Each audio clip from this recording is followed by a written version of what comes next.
Capítulo 131. O Camerlengo Cano-Ventresca parou entre as fileiras de cadeiras, no meio da Capela Sistina. Os cardeais estavam todos de pé, próximos da frente da igreja, olhando para ele. Robert Langdon estava no altar ao lado de uma televisão ligada, onde se desenrolava uma cena que o Camerlengo reconhecia, mas não podia imaginar como fora parar ali. Vitória Vetra encontrava-se junto de Langdon, o rosto tenso. O Camerlengo fechou os olhos por um momento, esperando que tudo fosse uma alucinação causada pela morfina e que, quando os reabrisse, a cena pudesse ser diferente. Mas não era. Eles sabiam. Curiosamente, não sentiu medo. Mostre-me o caminho, pai. Dê-me as palavras para fazê-los ver a sua visão, pediu. Mas o Camerlengo não obteve resposta. Pai, chegamos longe demais para fracassar agora. Silêncio. Eles não compreendem o que nós fizemos. O Camerlengo não soube de quem era a voz que ele escutou em sua própria mente, mas a mensagem era brutalmente simples. E a verdade o libertará. E foi assim que o Camerlengo Ventresca manteve a cabeça erguida ao avançar pela Capela Sistina.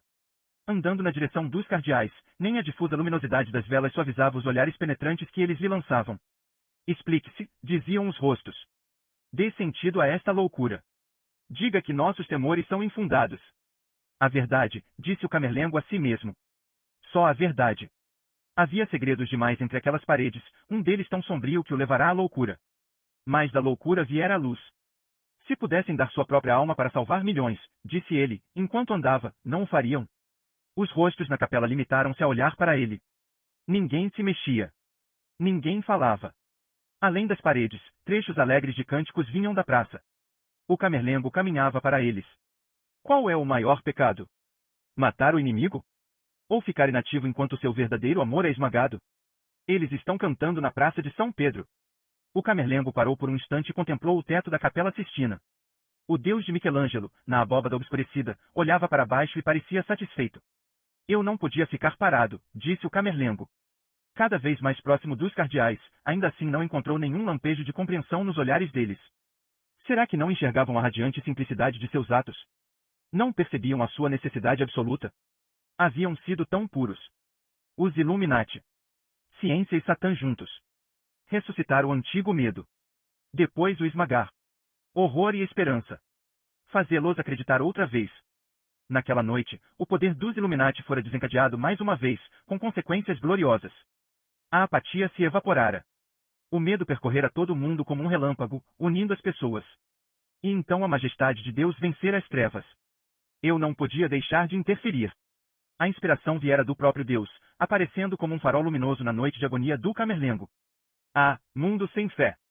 Alguém tem de salvá-lo. Você. Se não for você, quem será? Você foi salvo por uma razão. Mostre-lhes os velhos demônios. Lembre-os de como tinham medo. Apatia é morte. Sem trevas, não há luz. Faça-os escolher. Luz ou trevas. Onde está o medo? Onde estão os heróis? Se não for agora, quando será? O Camerlengo andou pelo centro da nave direto para a multidão de cardeais. Sentiu-se como Moisés quando o mar de faixas e capelos vermelhos abriu-se à sua frente dando-lhe passagem. No altar, Robert Langdon desligou a televisão, pegou a mão de Vitória e abandonou o altar. O fato de Robert Langdon ter sobrevivido, o Camerlengo sabia, só podia ser a vontade de Deus. Deus salvara Robert Langdon. O Camerlengo se perguntava por quê. A voz que quebrou o silêncio foi a da única mulher presente na Capela Sistina. Você matou meu pai? Perguntou ela, dando um passo à frente. Quando o Camerlengo encarou Vitória Vetra, não soube definir bem a expressão no rosto dela, sofrimento, sim, mas raiva. Ela certamente devia compreender. O talento de seu pai era perigoso. Ele tinha de ser impedido de continuar. Para o bem da humanidade. Ele estava fazendo o trabalho de Deus, disse Vitória. O trabalho de Deus não é feito dentro de um laboratório. É feito no coração. O coração de meu pai era puro. E as pesquisas dele provaram outra vez que a mente do homem está progredindo mais depressa do que a sua alma. A voz do Camerlengo soou mais estridente do que ele esperava. Ele baixou o tom. Se um homem tão espiritualizado quanto seu pai foi capaz de criar uma arma como a que vimos esta noite, imagine o que um homem comum não faria com essa tecnologia que ele criou. Um homem como você. O Camerlengo respirou fundo. Será que ela não via? A moral humana não avançava tão depressa quanto a ciência. A humanidade não era bastante evoluída espiritualmente para os poderes que possuía. Nunca criamos uma arma que não tenhamos usado. E ainda assim ele sabia que a antimatéria não era nada, apenas mais uma arma no já copioso arsenal do homem. O homem ainda podia destruir. O homem aprenderá a matar havia muito tempo. E o sangue de sua mãe caíra como chuva. O talento de Leonardo Vetra era perigoso por outra razão. Durante séculos, disse o Camerlengo, a igreja se manteve impassível enquanto a ciência desmoralizava a religião pouco a pouco. Desmascarando milagres. Treinando a mente para superar o coração. Condenando a religião como o ópio das massas. Deus foi acusado de ser uma alucinação, um arrimo ilusório para os muito fracos, incapazes de aceitar que a vida não tem qualquer sentido. Eu não podia ficar parado enquanto a ciência se atrevia a captar o poder do próprio Deus. Você falou de prova? Sim, prova da ignorância da ciência. O que está errado em admitir que algo existe além de nossa compreensão? O dia em que a ciência comprovar a existência de Deus em um laboratório será o dia em que as pessoas não terão mais necessidade da fé. Você quer dizer o dia em que as pessoas não terão mais necessidade da igreja, desafiou Vitória, andando na sua direção. A dúvida é o seu último farrapo de controle. É a dúvida que traz as almas para vocês. A necessidade humana de saber se a vida tem sentido. A insegurança e a necessidade do homem de uma mente instruída que lhe garanta que tudo é parte de um plano geral. Só que a igreja não é a única mente instruída do planeta. Nós todos buscamos Deus de diferentes maneiras. De que tem medo? Que Deus se mostre em algum outro lugar fora destas paredes. Que as pessoas o encontrem em suas próprias vidas e deixem esses rituais antiquados para trás. As religiões evoluem. A mente encontra respostas, o coração se apega a novas verdades. Meu pai buscava o mesmo que você. Em um caminho paralelo. Como não enxergou isto? Deus não é uma autoridade onipotente que nos olha de cima, ameaçando nos atirar em um poço de fogo se desobedecermos. Deus é a energia que flui através das sinapses de nossos sistemas nervosos e dos ventrículos de nossos corações. Deus está em todas as coisas. Exceto na ciência, rebateu o Camerlengo, os olhos demonstrando somente pena. A ciência, por definição, não tem alma. É alheia ao coração. Os milagres intelectuais como a antimatéria chegam ao mundo sem instruções éticas anexas. Isto em si mesmo é perigoso. E quando a ciência alardeia suas atividades ímpias como sendo o caminho esclarecido a seguir, prometendo respostas a perguntas cuja beleza é não ter resposta? Ele sacudiu a cabeça. Não. Houve um momento de silêncio. O Camerlengo sentiu-se de repente cansado sob o olhar inflexível de Vitória. Não era assim que deveria ser. Deus o estaria submetendo a um teste final? Foi Mortati quem quebrou o feitiço do momento. Os preferiti, disse ele, num murmúrio horrorizado. Baggia e os outros. Por favor, diga que não. O Camerlengo voltou-se para ele, surpreso com a dor que transparecia em sua voz. De certo Mortati seria capaz de compreender. Os milagres da ciência ocupavam as manchetes dos jornais todos os dias. Fazia quanto tempo que o mesmo não acontecia com a religião? Séculos. A religião precisava de um milagre. Algo que despertasse o mundo adormecido. Que o levasse de volta para o caminho da retidão. Que restaurasse a fé. De qualquer maneira, os preferiti não eram líderes, eram transformadores. Liberais preparados para abraçar o novo mundo e abandonar os velhos métodos. Só havia um jeito. Um novo líder. Jovem. Vigoroso. Vibrante. Milagroso. Os preferiti serviram mais à igreja na morte do que jamais o teriam feito quando vivos. Horror e esperança. Oferecer 4 almas para salvar milhões. O mundo lembraria deles para sempre como mártires. A igreja prestaria gloriosas homenagens a seus nomes. Quantos milhares morreram pela glória de Deus? Eles eram somente 4. Os preferiti, repetiu Mortati. Partilhei a dor deles, defendeu-se o Camerlengo, apontando para o peito. E eu também teria morrido por Deus, mas meu trabalho apenas começou. Estão cantando na praça de São Pedro. O Camerlengo vislumbrou horror nos olhos de Mortati e novamente ficou confuso. Seria a morfina? Mortati olhava para ele como se o Camerlengo tivesse matado aqueles homens com suas próprias mãos. Até isto eu teria feito por Deus, pensou o Camerlengo, e contudo não o fizera. A tarefa tinha sido realizada pelo Assassin, uma alma pagã que fora levada a acreditar que estava trabalhando para os Illuminati. Sou Janus, dissera-lhe o Camerlengo. Vou provar meu poder. E o fizera. O ódio do Assassin transformará-o em um joguete nas mãos de Deus. Escutem os cânticos, disse o Camerlengo, sorrindo, seu coração se enchendo de alegria. Nada une mais os corações do que a presença do mal queima em uma igreja e a comunidade se levanta, dando-se as mãos, cantando hinos de desafio enquanto a reconstrói. Vejam como eles afluem hoje para cá. O medo os trouxe de volta para casa. Temos de forjar demônios modernos para o homem moderno. A apatia está morta. Mostremos a eles a face do mal, os adoradores de Satanás à espreita no meio de nós, dirigindo nossos governos, nossos bancos, nossas escolas, ameaçando destruir a própria casa de Deus com sua ciência pervertida. A corrupção é profunda. O homem precisa estar vigilante. Procurar a virtude. Tornar-se a virtude. No silêncio, o Camerlengo esperava que agora eles tivessem entendido. Os Illuminati não tinham ressurgido. Os Illuminati estavam mortos fazia muito tempo. Apenas seu mito ainda vivia. O Camerlengo fizera os Illuminati ressurgirem como um lembrete. Aqueles que conheciam a história dos Illuminati reviveram sua maldade. Os que não conheciam passaram a conhecer e ficaram espantados por terem sido tão cegos. Os antigos demônios tinham sido ressuscitados para despertar um mundo indiferente. Mas, os ferros de marcar? A voz de Mortati soava dura de tanta repulsa. O Camerlengo não respondeu. Mortati não tinha como saber, mas as marcas haviam sido confiscadas pelo Vaticano mais de um século antes. Tinham ficado trancadas, esquecidas e cobertas de poeira no cofre papal, o relicário particular do Papa, no fundo dos aposentos Borgia. O cofre papal continha certos objetos que a Igreja considerava perigosos demais para outros olhos a não ser os do Papa. Por que escondiam algo que inspirava medo? O medo levava as pessoas a Deus. A chave do cofre forte passava de um Papa para outro. O Camerlengo Ventresca tinha furtado a chave e entrado. O mito que envolvia o conteúdo do cofre era fascinante, o manuscrito original dos 14 livros da Bíblia conhecidos como Apócrifa, a terceira profecia de Fátima, as duas primeiras tendo se realizado e a terceira sendo tão terrível que a Igreja nunca revelara. Além de tudo isso, o Camerlengo encontrara a coleção Illuminati, todos os segredos que a Igreja descobrira depois de banir o grupo de Roma, seu infame caminho da iluminação, a astuciosa fraude de um dos principais artistas do Vaticano, Bernini, os cientistas mais importantes da Europa zombando da religião ao se reunirem secretamente no Castelo San Angelo, propriedade do Vaticano. A coleção incluía uma caixa pentagonal contendo os ferros de marcar, um deles o mítico diamante Illuminati. Aquela era uma parte da história do Vaticano que os antigos achavam melhor esquecer. O Camerlengo, porém, não concordava com isso. Mas a antimatéria disse vitória. O Vaticano correu o risco de ser destruído. Não há riscos quando Deus está a seu lado, objetou o Camerlengo. Esta causa era dele. Você é louco! Exclamou ela, fervendo de indignação. Milhões foram salvos. Pessoas morreram. Almas foram salvas. Diga isto a meu pai e a Max Kohler. A arrogância do CERN tinha de ser revelada. Uma gotícula de líquido que pode desintegrar 1 quilômetro? E é a mim que você chama de louco? O Camerlengo sentiu a raiva subir. Será que achavam que a incumbência dele era simples? Aqueles que creem são submetidos a grandes testes por amor a Deus.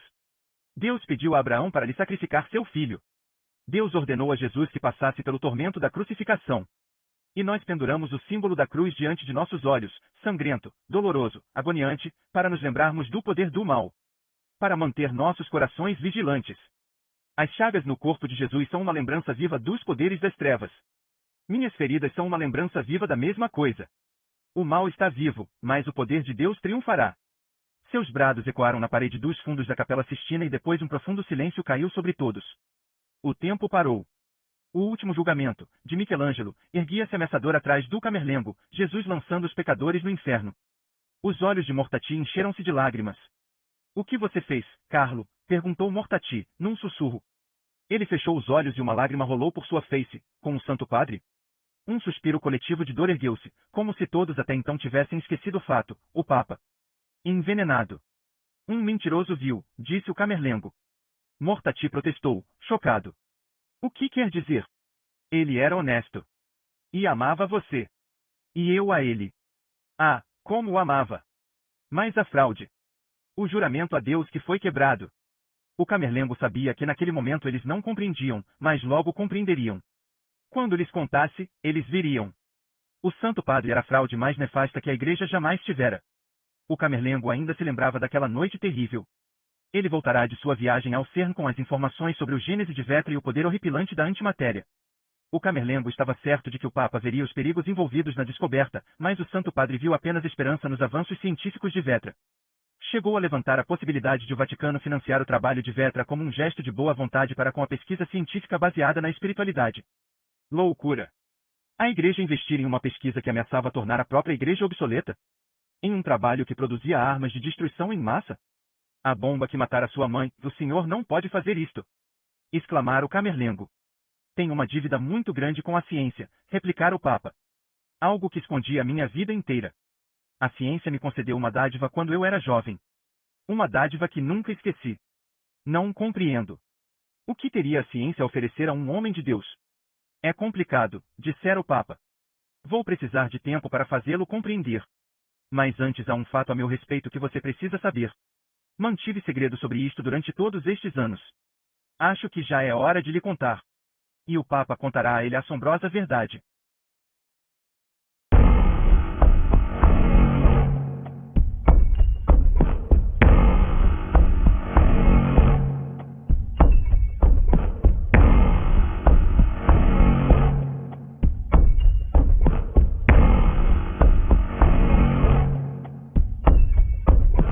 Capítulo 132. O Camerlengo jazia encolhido no chão de terra diante da tumba de São Pedro. Fazia frio na necrópole, mas isto ajudava a coagular o sangue das feridas que ele fizera na própria carne. O Santo Padre não o encontraria ali. É complicado, a voz do Papa ecoava em sua mente. Vou precisar de tempo para fazê-lo compreender. Entretanto, o Camerlengo sabia que tempo nenhum o faria compreender. Mentiroso! Acreditei em você. Deus acreditou em você. Com uma única frase, o Papa fizera desmoronar o mundo do Camerlengo. Tudo em que o Camerlengo acreditara sobre seu mentor fora despedaçado diante de seus olhos. A verdade atingiu o coração do Camerlengo com tanta força que ele recuou vacilante para fora do escritório do Papa e vomitou no corredor. Espere! O Papa o chamara, indo atrás dele. Por favor, deixe-me explicar. Mas o Camerlengo fugiu. Como o Santo Padre poderia esperar que ele aguentasse mais alguma coisa? Ah, que desgraça, quanta depravação! E se alguém descobrisse? Que profanação da igreja! Então os votos sagrados do Papa nada significavam? A loucura chegou rápida, gritando em seus ouvidos, até ele acordar diante da tumba de São Pedro. Foi quando Deus veio a ele com uma assombrosa ferocidade. Teu Deus é um Deus vingador. Juntos, tinham feito planos. Juntos, iriam proteger a igreja. Juntos, iriam devolver a fé a este mundo sem fé. O mal estava em toda parte. E todavia o mundo se tornará imune a ele. Juntos, iriam mostrar a escuridão do mal e Deus triunfaria no fim. Horror e esperança. Então, o mundo iria acreditar. O teste final de Deus não fora tão horrível quanto o Camerlengo imaginara. Esvirar-se no quarto de dormir do Papa, encher a sua seriga, cobrir a boca do embusteiro enquanto o corpo dele se entregava aos espasmos da morte. À luz da lua, o Camerlengo via nos olhos aflitos do Papa que havia algo que ele queria dizer. Tarde demais. O Papa já dissera o suficiente.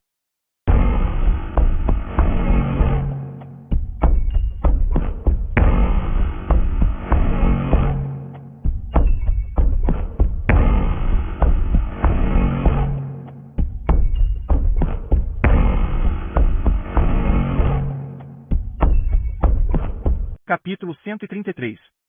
O Papa teve um filho. Dentro da Capela Sistina, o Camerlengo permaneceu inabalável enquanto falava.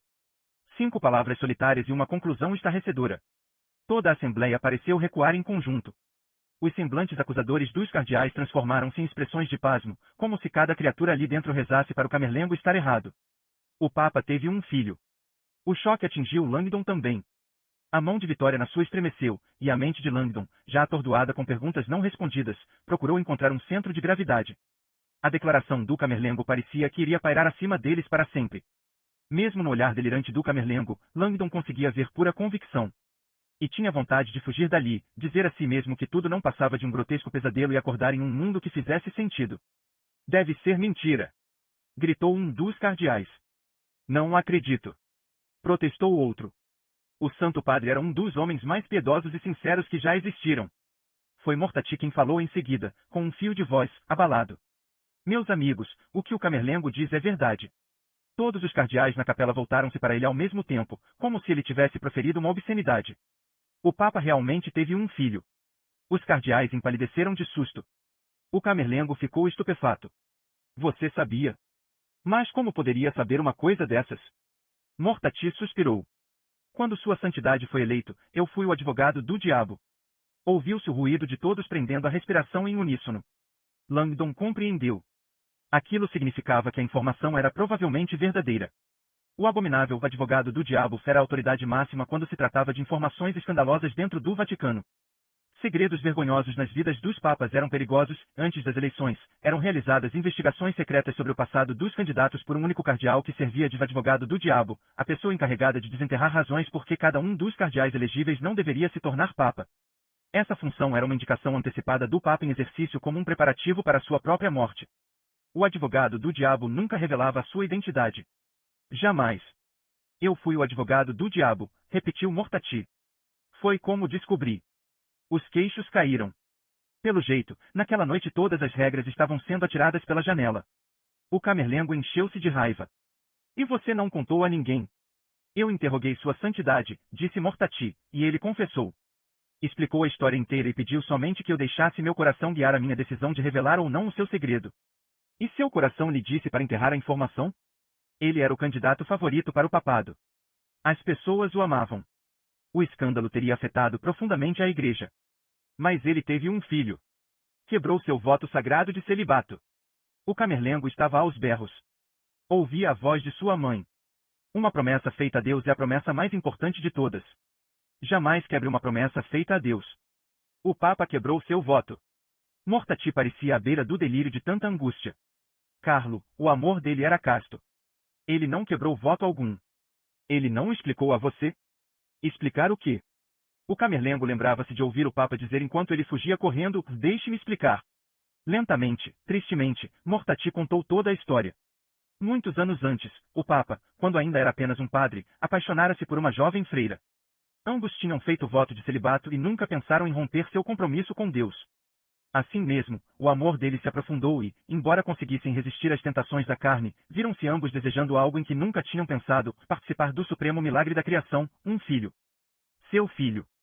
O anseio, especialmente da parte dela, tornou-se avassalador.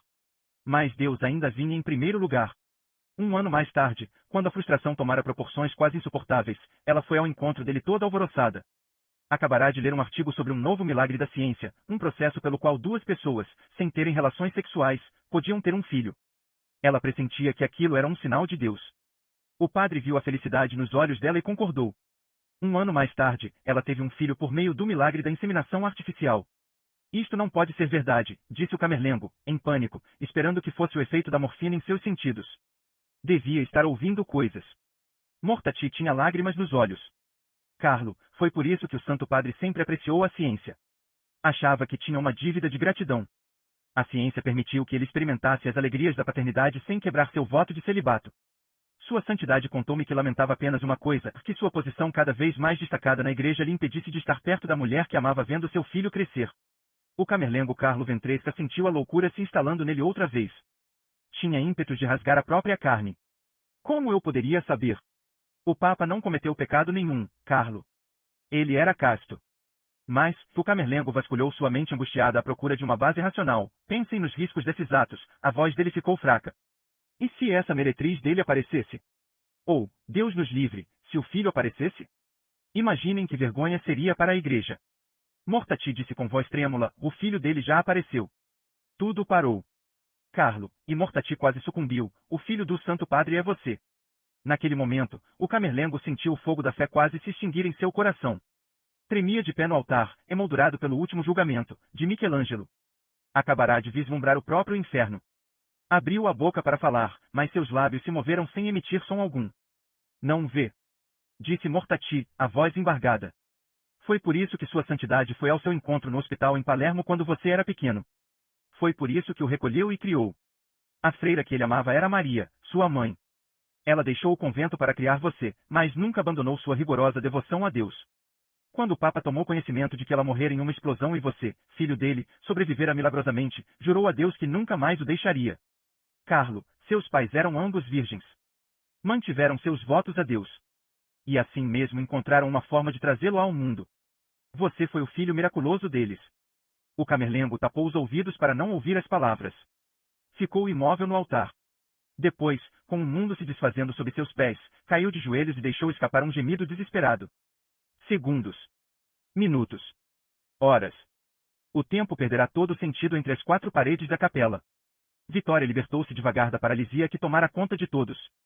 Soltou a mão de Langdon e saiu andando pelo meio dos cardeais. A porta da capela pareceu-lhe estar a quilômetros de distância e ela se movia como se estivesse embaixo d'água, em câmera lenta. Ao passar no meio das batinas, seu movimento ia tirando os outros do transe. Alguns cardeais começaram a rezar. Outros choravam. Uns se viraram para vê-la passar, os rostos apáticos tornando-se aos poucos apreensivos à medida que ela se aproximava da porta. Quase chegará ao fundo do aglomerado de pessoas quando a mão de alguém segurou seu braço. O toque era frágil, mas resoluto. Ela se deparou com um cardeal idoso, enrugado. No rosto dele, um temor sombrio. Não, murmurou o homem. Você não pode fazer isso. Vitória sustentou-lhe o olhar, incrédula. Outro cardeal surgiu ao lado dela. Temos de pensar antes de agir. E outro. O sofrimento que isso pode causar. Vitória estava cercada. Olhou para todos eles, surpresa.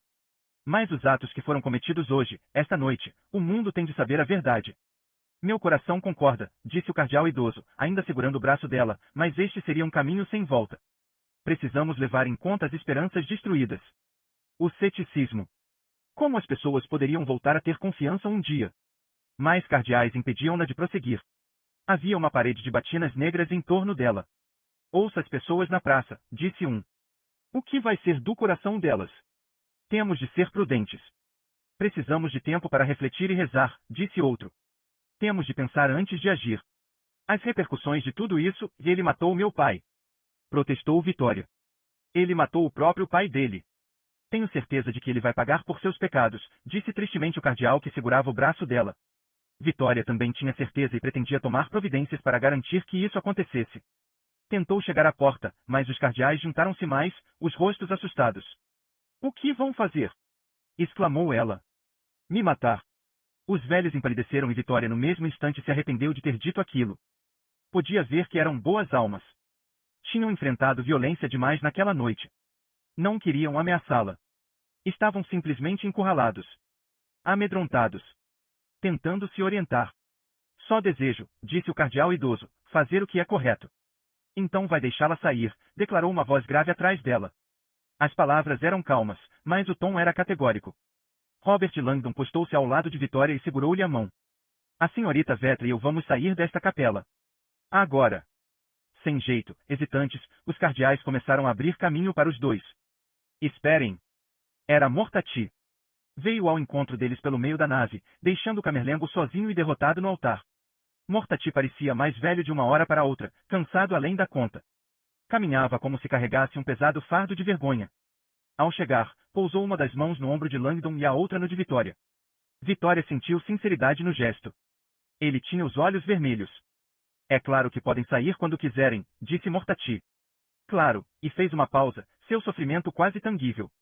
Peço apenas uma coisa, e baixou a cabeça durante um longo momento, depois voltou a olhar para os dois. Deixem que eu faça isso. Vou para a praça agora e encontro uma forma qualquer de dizer a eles. Não sei como, mas vou encontrar. A confissão da igreja deve vir de dentro. As falhas são nossas, nós mesmos devemos apresentá-las. Mortati virou-se com ar melancólico para o altar. Cano, você colocou a igreja em uma situação desastrosa, e parou, procurando em torno. Não havia mais ninguém no altar. Com um farfalhar de tecido na passagem lateral, uma porta se fechou. O Camerlengo se fora.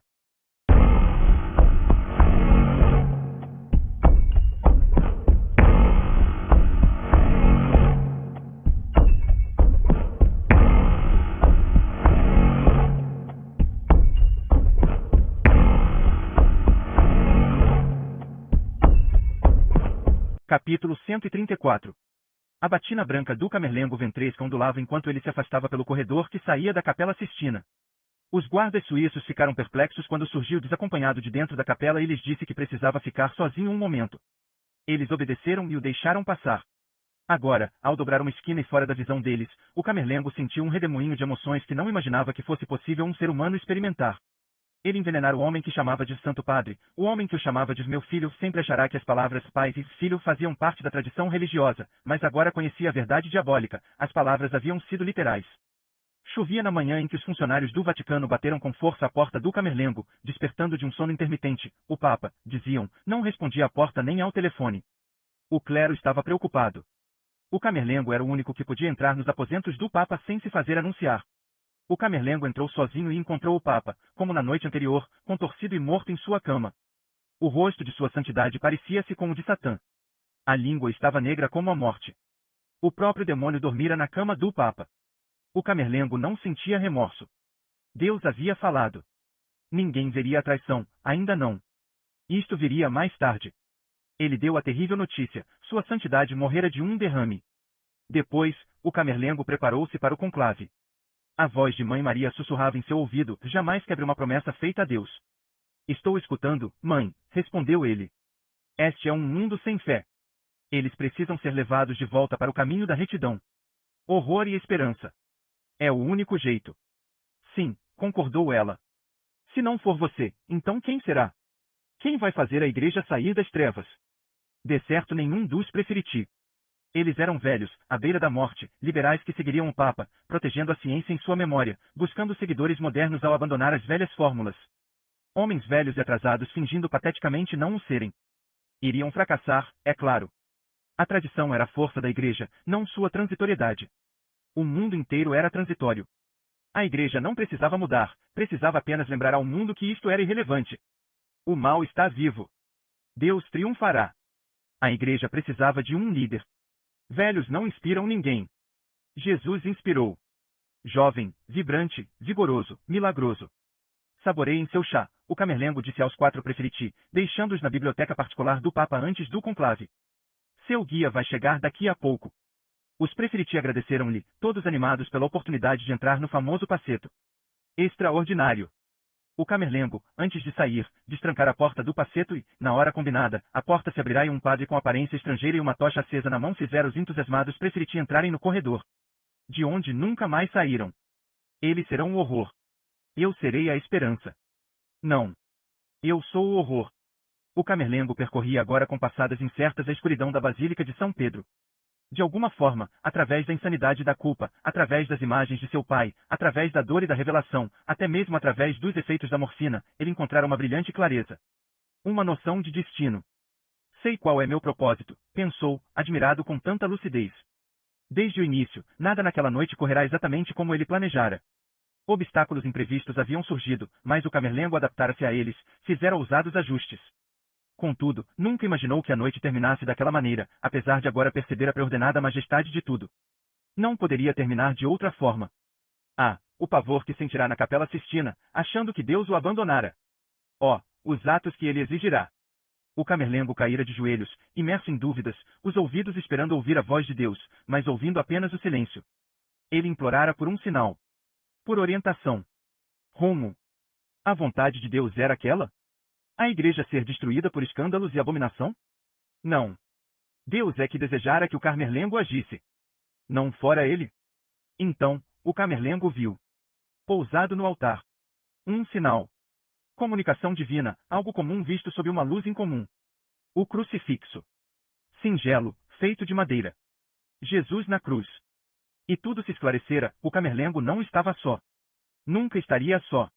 Aquela era a vontade dele, o seu significado. Deus sempre pedirá grandes sacrifícios àqueles a quem mais amava. Por que o camerlengo levará tanto tempo para compreender? Seria ele temeroso demais? Humilde demais? Não fazia mais diferença. Deus encontrara um meio. O camerlengo até compreendia agora por que Robert Langdon fora salvo. Para trazer a verdade. E provocar aquele final. Como naquela noite fatídica semanas atrás, o camerlengo foi tomado por vertigens enquanto caminhava no escuro. Aquele era o único caminho para a salvação da igreja. O camerlengo sentia-se flutuar ao descer para o nicho dos palhos. O efeito da morfina chegará a um ponto máximo, mas ele sabia que Deus o guiava. Ouvia ao longe o alarido dos cardeais saindo da capela, gritando instruções para a guarda suíça. Mas nunca o encontrariam. Não há tempo. Sentia-se atraído, cada vez mais depressa, descendo as escadas para o espaço rebaixado onde luziam as 99 lamparinas. Deus estava devolvendo-o ao solo consagrado. Encaminhou-se para a grade sobre a abertura que levava à necrópole. A necrópole, onde aquela noite terminaria. Na sagrada escuridão subterrânea. Pegou uma lamparina e preparou-se para descer. Ao atravessar o nicho, porém, ele se deteve. Algo não estava certo. Como aquilo serviria a Deus? Um fim solitário e silencioso? Jesus sofrerá exposto aos olhos do mundo inteiro. A vontade de Deus não poderia ser aquela. O camerlengo tentou escutar a voz de seu Deus, mas havia apenas o confuso zumbido da droga em sua cabeça. Cano, era sua mãe, Deus tem planos para você. Perturbado, o Camerlengo continuou andando. Então, sem preâmbulos, Deus chegou. O Camerlengo estacou. A luz das 99 lamparinas projetara a sombra do Camerlengo na parede de mármore atrás dele. Gigantesca, temível. Um vulto nebuloso rodeado por uma luz dourada. Com as chamas cintilando em torno de seu corpo inteiro, o Camerlengo parecia um anjo subindo aos céus. Parou um momento, elevou os braços estendidos, contemplou a própria imagem. E voltou-se para o alto das escadas. A mensagem de Deus era clara. 3 minutos tumultuados passaram-se nos corredores fora da Capela Sistina e ninguém ainda localizara o Camerlengo. Era como se o homem tivesse sido engolido pela noite. Mortati estava prestes a solicitar uma busca em grande escala na cidade do Vaticano quando um brado jubiloso irrompeu lá fora na Praça de São Pedro. Uma comemoração espontânea da multidão, muito ruidosa. Os cardeais se entreolharam, preocupados. Mortati fechou os olhos. Que Deus nos ajude. Pela segunda vez naquela noite o colégio dos cardeais saiu para a Praça de São Pedro. Langdon e Vitória foram arrastados pelo agrupamento de cardeais e também saíram para o espaço a céu aberto. As luzes das emissoras estavam todas dirigidas para a Basílica. E lá, tendo acabado de aparecer na sacada papal localizada bem no centro da imensa fachada, estava o Camerlengo Ventresca com os braços levantados. Mesmo à distância, ele parecia a personificação da pureza. Uma estatueta. Vestida de branco. Inundada de luz. A energia na praça cresceu como a de uma grande onda e logo rompeu as barreiras formadas pela guarda suíça. A massa humana fluiu para a Basílica em uma eufórica torrente de humanidade, uma investida irrefriável com gente cantando, os clarões das câmeras relampejando. Um pandemônio. As pessoas corriam para perto da fachada da Basílica provocando um caos tão intenso que parecia que nada mais as faria parar. E então algo as fez parar. Por completo. No alto, o Camerlengo fez o menor dos gestos. Juntou as 2 mãos no peito. E curvou a cabeça em uma prece silenciosa. Uma a uma, depois as dezenas e as centenas, as pessoas curvaram as cabeças junto com ele. A praça mergulhou no silêncio como se um encanto tivesse sido lançado. Em sua mente, girando e distante, as preces do Camerlengo eram um turbilhão de esperanças e tristezas. Perdoai-me, Pai. Mãe, e cheia de graça, vós sois a Igreja, que possais compreender este sacrifício de seu único filho concebido. Ó, meu Jesus, salvai-nos do fogo do inferno, levai todas as almas para o céu, em especial as que mais necessitam da vossa misericórdia. O Camerlengo não abriu os olhos para ver a multidão lá embaixo, nem as câmeras de televisão, nem o mundo inteiro o assistindo. Sentia tudo isso em sua alma. Mesmo cheio de angústia, a comunhão daquele momento era embriagante. Como uma rede de conexões estendida em todas as direções pelo mundo. Diante das telas das televisões, em casa, dentro dos carros, o mundo todo rezava junto. Como sinapses de um coração gigantesco sendo ativadas em série, as pessoas se voltavam para Deus, em dezenas de línguas, em centenas de países. As palavras que murmuravam eram recém-nascidas e ainda assim tão familiares quanto suas próprias vozes, antigas verdades marcadas nas suas almas. A harmonia parecia eternizar-se. Mas o silêncio aos poucos se desfez, cânticos alegres começaram a ser entoados novamente. Chegará o momento. Santíssima Trindade, eu vos ofereço o mais precioso corpo, sangue e alma, em reparação pelas ofensas, sacrilégios e indiferenças. O Camerlengo já sentia a dor física se instalando. Espalhava-se por sua pele como uma peste, tinha vontade de enfiar as unhas na própria carne como fizera semanas antes quando Deus viera ao seu encontro pela primeira vez. Não se esqueça da dor que Jesus suportou. Já sentia as emanações em sua garganta. Nem a morfina amenizaria o ardor. Meu trabalho aqui está terminado. O horror cabia a ele. A esperança, a multidão. No nicho dos palhos, o Camerlengo seguirá a vontade de Deus e untará seu corpo. Seu cabelo, seu rosto. Sua batina de linho branco. Sua carne. Estava encharcado com os óleos sagrados, vítreos, das lamparinas. Tinham um perfume doce como o de sua mãe, mas queimavam. A ascensão dele seria misericordiosa. Miraculosa e rápida. E o que deixaria para trás não seria escândalo, mas uma nova força e um novo prodígio. Deslizou a mão para dentro do bolso e segurou o pequeno isqueiro dourado que trouxera consigo do incendiário do palio. Murmurou um versículo de Juízes. E, quando se elevaram as chamas do altar para o céu, subiu também com as chamas o anjo do Senhor. Seu polegar fez um movimento. Estavam cantando na praça de São Pedro.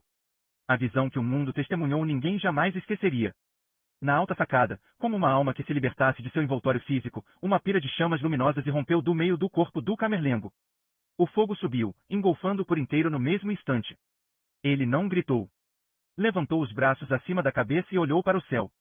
A conflagração rugia a seu redor, envolvendo todo em uma coluna de luz. Ardeu por um tempo que pareceu infinito, tendo o mundo como testemunha. As labaredas ficaram cada vez mais brilhantes. Então, gradualmente, as chamas se dissiparam. O camerlengo se fora. Se caíra por trás da balaustrada ou se desintegrara no ar, era impossível dizer. Tudo que restou foi uma nuvem de fumaça ondulando no céu acima do Vaticano.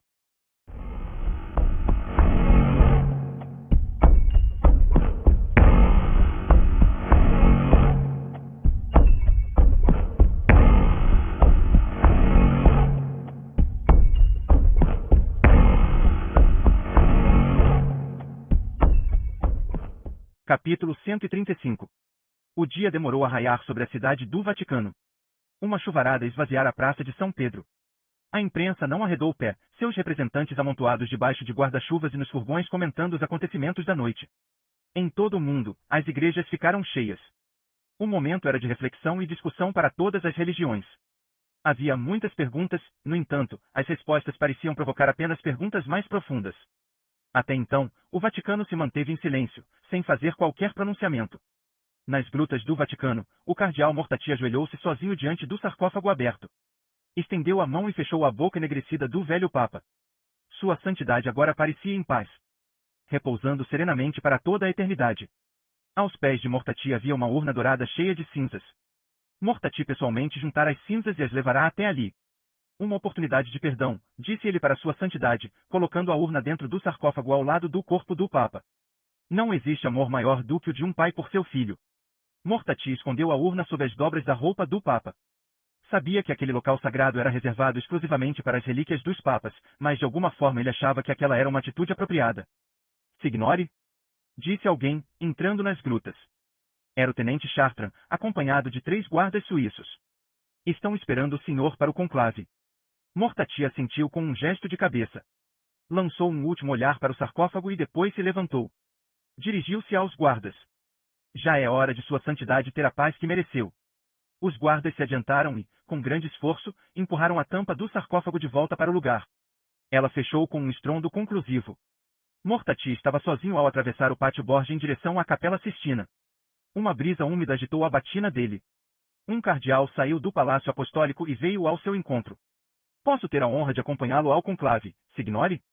A honra é toda minha. Signore, disse o cardeal, com ar embaraçado. O colégio lhe deve desculpas por ontem à noite. Estávamos cegos com... Por favor, interrompeu o Mortati. Nossas mentes às vezes veem o que nossos corações gostariam que fosse verdade. O cardeal calou-se por um longo tempo. Finalmente, falou, já lhe contaram? O senhor não é mais nosso grande leitor. Mortati sorriu. Já. Agradeço a Deus pelas pequenas bênçãos. O colégio insistiu que o senhor fosse elegível. Parece que a caridade não morreu na igreja. O senhor é um homem sábio. Seria um bom líder. Sou um homem velho. Seria líder por pouco tempo. Os dois riram. Ao chegarem ao fim do pátio Borgia, o cardeal hesitou. Virou-se para Mortati entre perplexo e inquieto, como se a precária reverência da noite anterior se insinuasse de novo em seu coração. O senhor sabia, cochichou o cardeal, que não encontramos restos na sacada papal. Mortati sorriu. Talvez a chuva os tenha levado embora. O homem olhou para o céu tempestuoso. Quem sabe?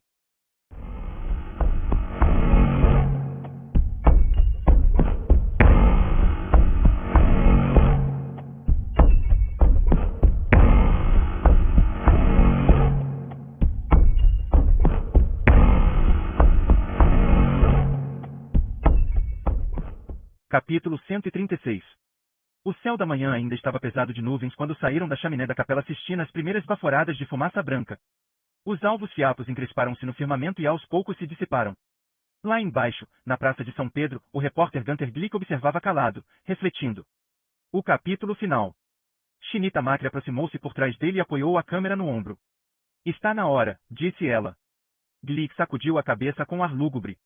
Virou-se para ela, alisou o cabelo e respirou fundo. Minha última transmissão, pensou. Uma pequena multidão reunirá-se perto deles para assistir. Ao vivo em 60 segundos, avisou Macri. Glick olhou por cima do ombro para o telhado da Capela Sistina. Dá para pegar a fumaça? Macri concordou, paciente. Sei como enquadrar uma cena, Gunter. Glick calou a boca. É claro que ela sabia. A atuação de Macri atrás da câmera na noite anterior provavelmente daria a ela o Pulitzer. A atuação dele, por outro lado. Nem queria pensar no assunto. Tinha certeza de que a BBC o mandaria embora. Seguramente, teriam problemas legais com diversas entidades poderosas, o CERN e George Bush, inclusive. Você está bem, disse Chinita, protetora, afastando o rosto da câmera com um semblante ligeiramente preocupado. Será que posso lhe dar um? E ela hesitou, interrompendo-se. Um conselho? Macri suspirou. Eu só ia dizer que não precisa fechar a matéria com espalhafato. Eu sei, replicou ele. Você quer um resumo oficial. O mais oficial do mundo. Confio em você. Glick sorriu. Um resumo oficial? Ela ficou maluca. Uma história como a da noite anterior merecia muito mais. Uma virada. Uma declaração estrondosa no final. Uma revelação imprevista de verdades chocantes. Felizmente, Glick tinha uma carta na manga. No ar em 5, 4, 3. Ao olhar através da câmera, Chinita Macri reparou que havia um brilho sorrateiro no olhar de Glick. É uma loucura deixá-lo fazer isso, pensou ela. Onde eu estava com a cabeça? Mas o momento para reconsiderações já passará. Estavam no ar, ao vivo da cidade do Vaticano, anunciou Glick no momento certo. Aqui é Gunter Glick, para o noticiário da BBC. Deu um olhar solene para a câmera, com a fumaça branca da Capela Sistina subindo atrás dele. Senhoras e senhores, agora é oficial. O cardeal Saverio Mortati, um progressista de 79 anos, acabou de ser eleito papa na cidade do Vaticano. Apesar de não ser um candidato provável, Mortati foi eleito por uma unanimidade sem precedentes pelo Colégio dos Cardeais. Macri respirou aliviada. Glick parecia incrivelmente profissional. Até austero. Pela primeira vez em sua vida, Glick de fato se comportava e falava como um repórter. Conforme já noticiamos, acrescentou Glick, a voz se intensificando perfeitamente, o Vaticano ainda não fez qualquer pronunciamento sobre os miraculosos acontecimentos de ontem à noite. Ótimo.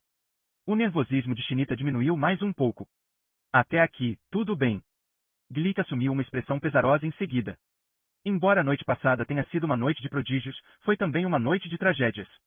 4 cardeais morreram no conflito de ontem, assim como o comandante Olivetti e o capitão Rocher, da Guarda Suíça, ambos no cumprimento do dever. Outras baixas incluem Leonardo Vetra, o renomado físico do CERN e pioneiro da tecnologia da antimatéria, e Maximilian Kohler, o diretor do CERN, que aparentemente veio ao Vaticano em um esforço para oferecer ajuda, mas que, de acordo com as informações, faleceu nesse meio tempo. Nenhum relatório oficial foi divulgado ainda a respeito da morte do Sr. Kohler, mas se supõe que tenha sido provocada por complicações decorrentes de uma antiga doença. Macri balançou a cabeça para ele. A reportagem estava indo muito bem. Justamente como tinham combinado. E, em consequência da explosão no céu acima do Vaticano na última noite, a tecnologia da antimatéria produzida pelo CERN tornou-se o assunto quente entre os cientistas, despertando interesse e controvérsia. Uma declaração lida em Genebra pela assistente do Sr. Kohler, Sylvie Baldeloc, anunciou esta manhã que o Conselho Diretor do CERN, embora entusiasmado com o potencial da antimatéria, está suspendendo todas as pesquisas e licenciamentos até que investigações posteriores sobre sua segurança possam ser efetuadas. Excelente, pensou Macri. Agora, a reta final. Uma ausência notável em nossas telas ontem, prosseguiu Glick, foi o rosto de Robert Langdon, o professor de Harvard que veio para a cidade do Vaticano a fim de colaborar com seus conhecimentos sobre os Illuminati. Acreditava-se que teria morrido na explosão da antimatéria, mas temos informações de que foi visto na Praça de São Pedro após a explosão. Como ele chegou ainda é especulação, mas um porta-voz do Hospital Tiberina afirma que o Sr. Langdon caiu do céu no rio Tibre logo depois da meia-noite, foi medicado e liberado. Glick arqueou as sobrancelhas para a câmera. E se isto for verdade, essa foi certamente uma noite de milagres. Perfeito. Macri abriu um sorriso largo. Um resumo impecável. Agora, encerre a transmissão. Mas Glick não encerrou. Fez uma pausa e deu um passo na direção da câmera. Sorriu, misterioso. Antes de encerrarmos, porém. Não. Gostaria de convidar uma pessoa para conversar conosco. As mãos de Chinita gelaram segurando a câmera. Uma pessoa? Que diabos ele vai fazer? Que pessoa? Encerre agora, seu idiota. Mas sabia que era tarde demais. Glick já se comprometera. O homem que vou apresentar, disse Glick, é um americano, um famoso acadêmico. Chinita ficou indecisa. Prendeu a respiração enquanto Glick se dirigia ao pequeno grupo de pessoas em torno deles e fazia um sinal para que seu convidado se adiantasse. Ela fez uma oração silenciosa. Por favor, que ele tenha de alguma forma localizado Robert Langdon e não um desses malucos obcecados por conspirações dos Illuminati. Quando o convidado de Glick apareceu, porém, o coração de Macri se apertou. Não era Robert Langdon coisa nenhuma. Era um homem careca de jeans e camisa de flanela. Usava uma bengala e grossos óculos de grau. Macri ficou apavorada. É um dos malucos. Quero lhes apresentar, anunciou Glick, o respeitado professor Joseph Vanek, especialista em assuntos do Vaticano da Universidade de Paul, em Chicago. O homem juntou-se a Glick na imagem da câmera. Não era um maníaco por conspirações. Ela até já ouvirá falar daquele sujeito. Dr. Vanek, começou Glick, o senhor tem algumas informações surpreendentes para nos dar sobre o conclave da noite passada, não é? De fato, tenho, disse Vanek. Depois de uma noite de tantas surpresas, é difícil imaginar que ainda existam mais surpresas. Entretanto, ele fez uma pausa. Glick sorriu. Entretanto, existe um detalhe estranho em tudo isso. Vanek assentiu. Sim. E, por mais desconcertante que seja, acredito que o Colégio dos Cardeais elegeu 2 papas neste fim de semana. Macri quase deixou cair a câmera. Glick deu um sorriso astuto. 2 papas, o senhor disse? O especialista concordou. Sim. Antes de mais nada, devo explicar que passei a vida estudando as leis da eleição papal. A judicatura do conclave é extremamente complexa e grande parte dela está hoje esquecida ou é deixada de lado como obsoleta. Talvez nem o grande leitor esteja ciente daquilo que vou revelar agora. Todavia, de acordo com leis antigas e esquecidas enunciadas no Romano Pontífice Legendo, número 63, a eleição não é o único método pelo qual um papa pode ser eleito. Há outro método, mais divino. Chama-se de eleição por aclamação. Ele fez uma pausa. E aconteceu ontem à noite. Glick lançou um olhar penetrante a seu convidado. Como devem lembrar, prosseguiu o acadêmico, na noite de ontem, quando o Camerlengo estava no telhado da basílica, todos os cardeais embaixo começaram a gritar seu nome em uníssono. Sim, eu me lembro. Com essa imagem em mente, permita-me ler o texto original das antigas leis eleitorais. O homem tirou uns papéis do bolso, pigarreou e começou a ler. A eleição por aclamação ocorre quando todos os cardeais, como se por inspiração do Espírito Santo, livre e espontaneamente, unanimemente e em voz alta, proclamam o nome de um indivíduo. Glick, sorridente, perguntou, o senhor está dizendo então que, ontem à noite, quando os cardeais repetiram juntos o nome de Carlo Ventresca, eles na verdade o elegeram papa? Sim, com certeza. Além disso, a lei estabelece que a eleição por aclamação suplanta a exigência de elegibilidade de um cardeal e permite que qualquer membro do clero, padre ordenado, bispo ou cardeal, seja eleito. Portanto, como pode ver, o Camerlengo estaria perfeitamente qualificado para a eleição papal por esse procedimento. O Dr. Vanek olhou direto para a câmera. Os fatos são estes: Carlo Ventresca foi eleito papa na noite de ontem. Reinou por menos de 17 minutos. E, se não tivesse ascendido aos céus milagrosamente em uma coluna de fogo, estaria agora enterrado nas grutas do Vaticano com os outros papas. Obrigado, doutor, e Glick deu uma piscada maliciosa para Macri. Foi muito esclarecedor.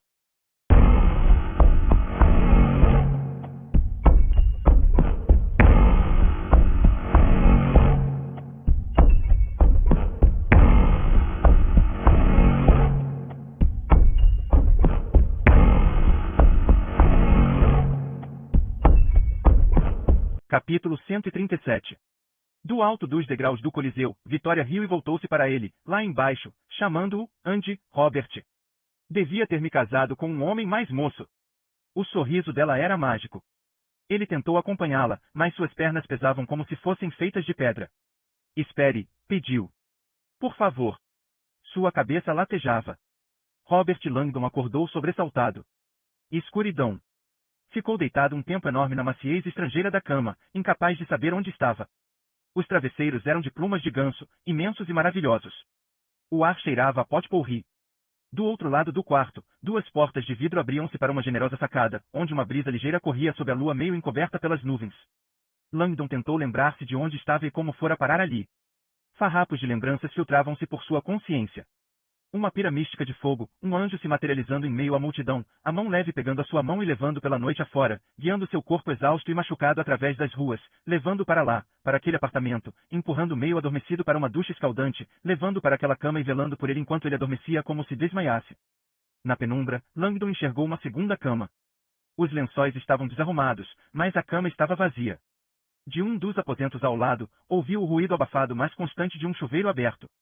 Ao olhar de novo para a cama de Vitória, entreviu um brasão bordado em cores nítidas no travesseiro dela e a inscrição "O Hotel Bernini". Langdon teve de achar graça. Vitória escolhera bem. O luxo do velho mundo com vista para a fonte do Tritão, de Bernini, não havia hotel mais apropriado em toda Roma. Deitado ali, ouviu batidas e percebeu o que o acordara. Alguém estava batendo à porta. Agora com mais força. Confuso, Langdon levantou-se. Ninguém sabe que estamos aqui, pensou, meio inquieto. Vestiu um elegante roupão do Hotel Bernini e saiu do quarto de dormir para o vestíbulo da suíte. Parou um instante junto à pesada porta de carvalho e então a abriu. Um homem alto e vigoroso vestido numa profusão rebuscada de amarelo e roxo olhou para ele. Sou o tenente Chartrand, disse o homem. Da guarda suíça do Vaticano. Langdon sabia muito bem quem ele era. Como nos encontrou? Vi quando saíram da praça ontem à noite. Eu os segui. Estou aliviado por ainda estarem aqui. Langdon sentiu uma ansiedade repentina, cogitando se os cardeais teriam enviado Chartrand para escoltá-lo juntamente com Vitória de volta para a cidade do Vaticano. Afinal, os dois eram as únicas pessoas além dos membros do Colégio dos Cardeais que sabiam a verdade. Eram uma ameaça. Sua Santidade incumbiu-me de dar isto ao senhor, disse Chartrand, entregando-lhe um envelope lacrado com o sinete do Vaticano. Langdon abriu o envelope e leu o bilhete manuscrito. Senhor Langdon e senhorita Vetra, embora seja meu profundo desejo solicitar sua descrição a respeito dos assuntos das últimas 24 horas, não posso de forma alguma ter a presunção de lhes pedir mais do que já concederam. Sendo assim, sem nada pretender, recolho-me esperando que deixem seus corações os guiarem nessa questão.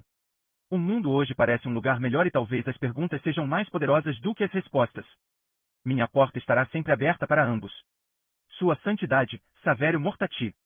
Langdon leu 2 vezes o bilhete. O Colégio dos Cardeais sem dúvida escolhera um líder cheio de nobreza e generosidade. Antes que Langdon pudesse dizer qualquer coisa, Chartrand entregou-lhe um pequeno pacote. Em sinal do agradecimento de sua santidade. Langdon segurou o pacote. Era pesado e estava embrulhado em papel pardo. Por decreto do Santo Padre, disse Chartrand, esse objeto do cofre papal é confiado ao senhor em empréstimo por tempo indefinido. Sua santidade pede apenas que em sua última vontade e testamento o senhor estabeleça que ele deve voltar para o lugar de onde veio. Langdon abriu o embrulho e perdeu a fala. Era o ferro de marcar. O diamante Illuminati. Chartrand sorriu. Fique em paz, disse, virando-se para ir embora. Muito obrigado, Langdon conseguiu por fim dizer, as mãos trêmulas segurando o valioso presente. O guarda hesitou, já no corredor. Senhor Langdon, posso lhe perguntar uma coisa? Claro. Os outros guardas e eu estamos curiosos. Naqueles últimos minutos, o que aconteceu lá em cima dentro do helicóptero? Langdon ficou um tanto apreensivo. Sabia que aquele momento chegaria o momento da verdade. Ele e Vitória tinham conversado sobre o assunto na noite anterior enquanto se afastavam da Praça de São Pedro. E tinham tomado uma decisão. Antes mesmo do bilhete do Papa. O pai de Vitória sonhara que sua descoberta da antimatéria causaria um despertar espiritual. Os acontecimentos da véspera seguramente não eram o que ele pretendia, mas havia um fato que não se podia negar. Naquele momento, em todo o mundo, as pessoas estavam pensando em Deus como nunca haviam feito antes. Quanto tempo a mágica iria durar, Langdon e Vitória não tinham a menor ideia, mas nunca seriam capazes de quebrar aquele deslumbramento com escândalos e dúvidas. O senhor trabalha de estranhas maneiras, disse Langdon a si mesmo, conjeturando se talvez, quem sabe, o dia anterior correrá de acordo com a vontade de Deus, afinal de contas. Senhor Langdon? Repetiu Chartrand. Eu estava perguntando sobre o helicóptero. Langdon deu um sorriso tristonho. Eu sei, e deixou que as palavras viessem de seu coração, não de sua mente. Pode ser que tenha sido o choque da queda, mas a minha memória, parece, está toda embaralhada. Chartrand fez uma cara desanimada. Não se lembra de coisa alguma? Langdon suspirou. Tenho a impressão de que isso vai ser um mistério para sempre. Quando Robert Langdon voltou para o quarto, a visão que o aguardava fez com que parasse no meio do caminho. Vitória estava na sacada, de costas para a grade, os olhos profundos pousados nele. Uma verdadeira aparição dos céus, a silhueta radiante com a lua brilhando por trás. Poderia ter sido uma deusa romana, envolta em seu roupão atoalhado, a faixa apertada na cintura acentuando suas curvas esbeltas. Na rua, uma névoa clara pairava como um halo sobre a fonte do Tritão, de Bernini. Langdon sentia-se tremendamente atraído por ela, mais do que por qualquer mulher em sua vida. Com cuidado, colocou o diamante Illuminati e a carta do Papa em sua mesa de cabeceira. Haveria muito tempo para explicar tudo aquilo depois. Foi ao encontro dela na sacada. Vitória mostrou-se contente ao vê-lo. Você acordou, murmurou ela, com um ar de timidez afetada. Finalmente. Langdon sorriu. O dia de ontem foi longo. Ela correu a mão pela cabeleira abundante, o decote de seu roupão abrindo-se ligeiramente. E agora suponho que você queira sua recompensa. A observação pegou Langdon desprevenido. O que foi que disse? Somos adultos, Robert. Pode admitir. Você está com vontade. Estou vendo em seus olhos. Uma fome intensa, carnal. Ela sorriu. Eu também. E essa vontade ardente está prestes a ser satisfeita. Está? Ele se animou e deu um passo em direção a ela. Completamente, ela lhe estendeu um cardápio de serviço de quarto. Pedi tudo o que eles têm aqui. O banquete foi suntuoso. Os dois jantaram juntos ao luar, sentados na sacada saboreando uma salada frisée, trufas e risoto. Bebericaram um vinho dolceto e conversaram até tarde da noite. Langdon não precisaria ter sido especialista em simbologia para decifrar todos os sinais que Vitória lhe mandava. Durante a sobremesa de creme de amoras raras com savoiardia e o roncafe fumegante, Vitória encostou suas pernas nuas nas dele sob a mesa e lançou-lhe um olhar carregado de significados. Parecia estar querendo que ele largasse os talheres naquele instante e a levasse para dentro em seus braços. Mas Langdon nada fez. Comportou-se como um perfeito cavalheiro. Este é um jogo de dois, pensou, disfarçando um sorriso maroto. Quando acabaram de comer, Langdon foi sentar-se sozinho na beirada de sua cama, onde ficou virando e revirando o diamante Illuminati nas mãos e fazendo comentários intermináveis sobre o milagre de sua simetria. Vitória olhava fixo para ele, sua incompreensão transformando-se em uma evidente frustração. Você acha esse ambigrama tremendamente interessante, não é? Perguntou ela. Langdon concordou. Fascinante. Diria que é a coisa mais interessante neste quarto? Langdon coçou a cabeça, fingindo ponderar com cuidado a pergunta. Bem, há uma coisa que me interessa mais. Ela sorriu e se aproximou dele. Que é? Como você refutou aquela teoria de Einstein usando átomos? Vitória lançou os braços para cima. Dios mio. Chega desses átomos. Pare de brincar comigo, estou lhe avisando. Langdon deu um sorriso largo. Em sua próxima experiência, você deveria estudar linguados e provar que a Terra é plana.